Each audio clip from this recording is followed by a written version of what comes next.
আমি বুঝাইতেছি মা, এই কবরস্থানে যেইখানে আমার নবী বারবার যাইতো, সপ্তাহের ভিতরে 4-5 বার যাইতো, ওই কবরস্থানে আপনার স্বামীর দাফন হবে, মা লাশটা থুয়া যাই।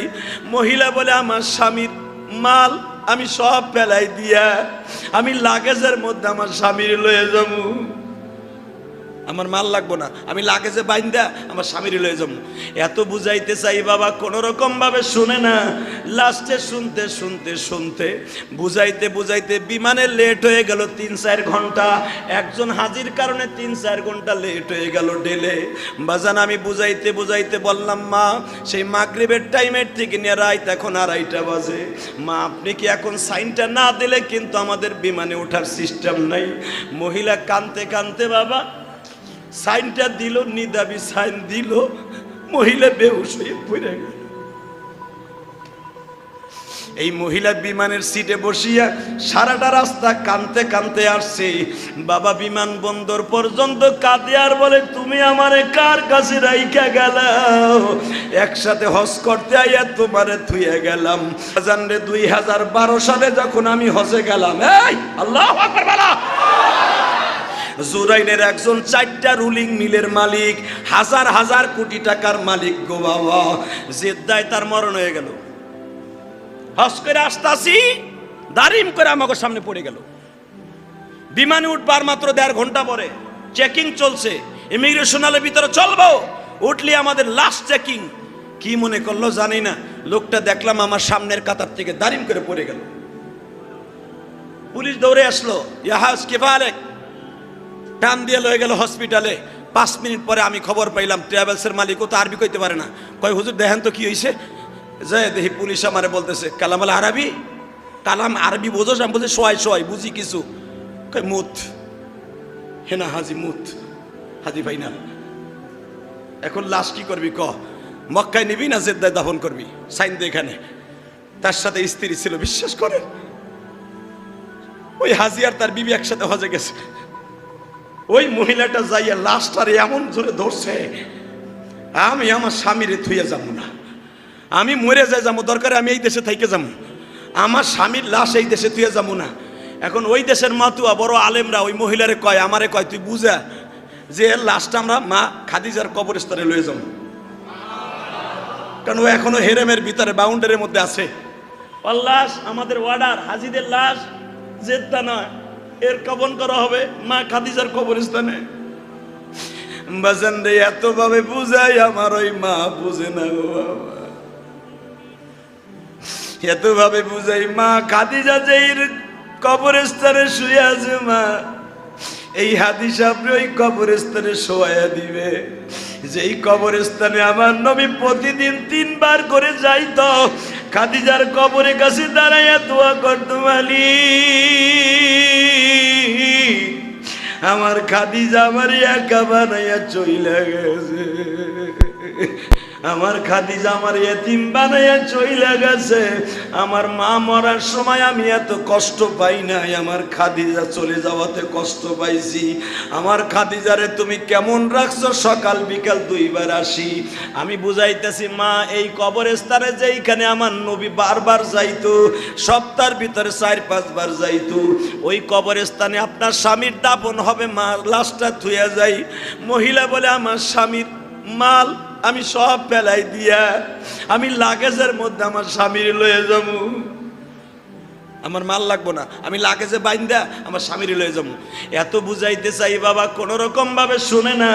লাস্টে শুনতে শুনতে শুনতে বুঝাইতে বুঝাইতে বিমানে লেট হয়ে গেল 3-4 ঘন্টা। একজন হাজির কারণে 3-4 ঘন্টা লেট হয়ে গেল ডেলে। বাজান আমি বুঝাইতে বুঝাইতে বললাম মা, সেই মাগরিবের টাইমের থেকে নিয়ে রাত এখন 2:30 বাজে। মা আপনি কি এখন সাইনটা না দিলে কিন্তু আমাদের বিমানে ওঠার সিস্টেম নাই। মহিলা কানতে কানতে বাবা সাইনটা দিল, নিদাবি সাইন দিল, মহিলা বেহুশ হয়ে পড়ে গেল। এই মহিলা বিমানের সিটে বসিয়া সারাটা রাস্তা কানতে কানতে আসছে। বাবা বিমানবন্দর পর্যন্ত কাঁদে আর বলে, তুমি আমারে কার কাছে রাইখা গেলাও? একসাথে হজ করতে আইয়া তোমারে থুইয়া গেলাম। ওই মহিলার কান্নাগুলো এখনো আমার কলিজায় লাগে গো বাবা। আমি এখনো ভুলতে পারি না, রাত্রি একা বালিশে মাথায় দিয়া চিন্তা করি কত আশা লইয়াই হাজি গেছিল হজ করার লাইগা। হজ কমপ্লিট করে জিদ্দার থেকে আবার মক্কায় রয়ে গেল।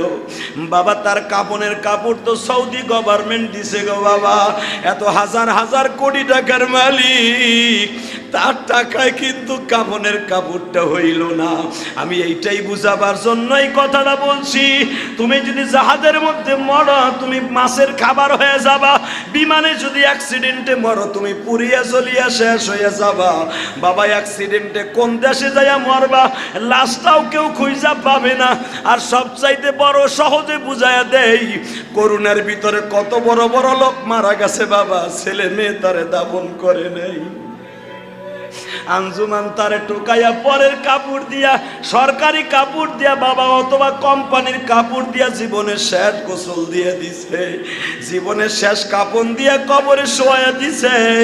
জানা যায় মাত্র 2-1 মানুষ হইছে। কার জন্য কি বাহাদুরি দেখাও রে ভাই। আমার মওলারে বন্ধু বানাইয়া গলা ফাটাই একবার আল্লাহ কইয়া ডাক দাও, দাও ডাক দাও, দাও জোরে ডাক দাও, মিয়া ডাক দাও। কত গুনাহ করছি মাওলা জীবনে,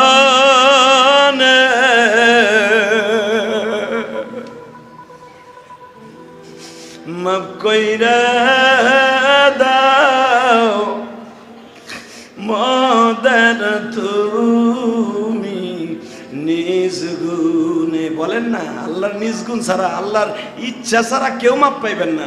মাফ কইরা দাও তুমি মাওলা নিজ গুণে, ওই কবরে একা থাকবা পড়িয়ে।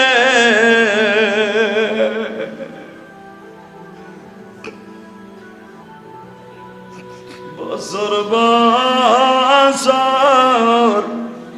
কেটে যাবে যেই ঘরে, কত স্বপ্ন লইয়া করছি দালান ঘর, কোনদিন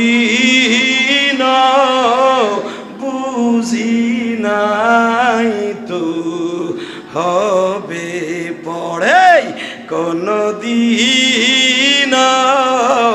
বুঝি নাই তো হবে পর। কেবা হবে সঙ্গে আমার মরণে, কেবা হবে সঙ্গে আমার কবরে, কেবা হবে সঙ্গে আমার পলসুড়াতে